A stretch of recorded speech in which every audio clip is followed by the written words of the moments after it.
This channel is proudly sponsored by the Red Room Publishing. Please check out the link to their store in the description and in the pinned comment for exclusive tabletop RPG products. They have recently released the expanded Wretched RPG, and they have updated the free Wretched RPG, so definitely check it out. Hi! Welcome to this part of my review featuring Nightfell, Children of the Moon. If you haven't seen the other parts of my review featuring this Lycanthropy sourcebook, please check out the playlist in the description below. This time we are going to talk about Night Adventurers and Lycanthropy.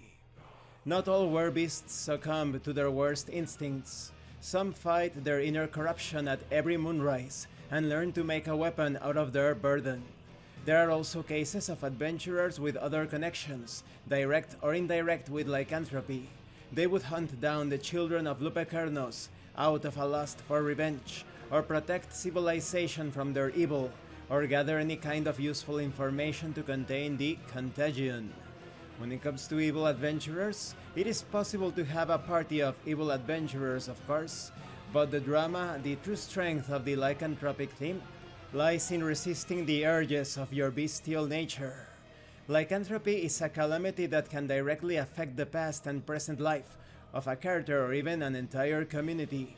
You have several cues and hooks on the kind of relationship between adventurers and this curse.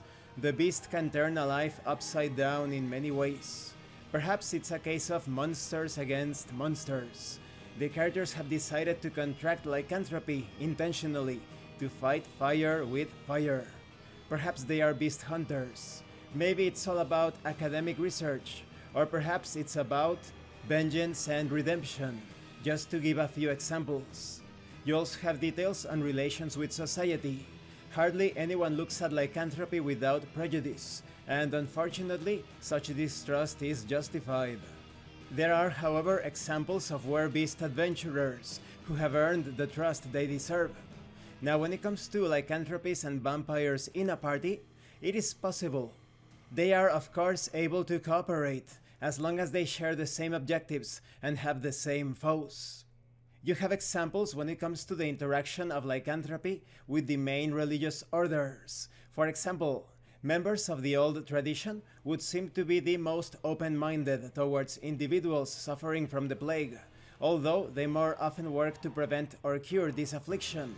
Less prone to openness are the apostates of Rahidra, who, despite having a strong connection to the animal kingdom, tend to repel such feral abominations. It's also important to note that almost all werbeasts are part of the Lupercanos worshippers. This huge pack has countless, extremely diverse abominations walking in its ranks, and they all serve the Lord of the Spectral Hunt.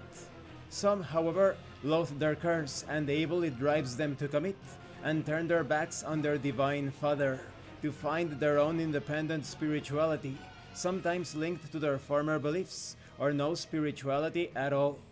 And this concludes this part of the review. In the next part we are going to continue examining this fascinating subject, starting with morphology and species.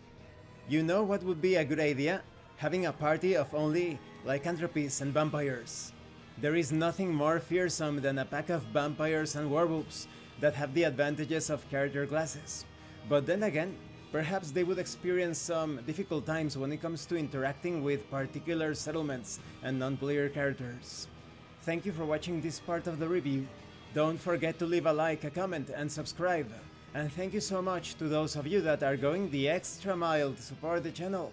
If anyone else wishes to further support the channel through PayPal or DriveThruRPG, the information will be in the description below. This has been Abraham El Jaguar, a professional game master. If you want me to run a game for you, please check out the pinned comment below. And remember, it is better to roleplay and fail in character than not to roleplay and fail as a player. Once again, thank you and see you later.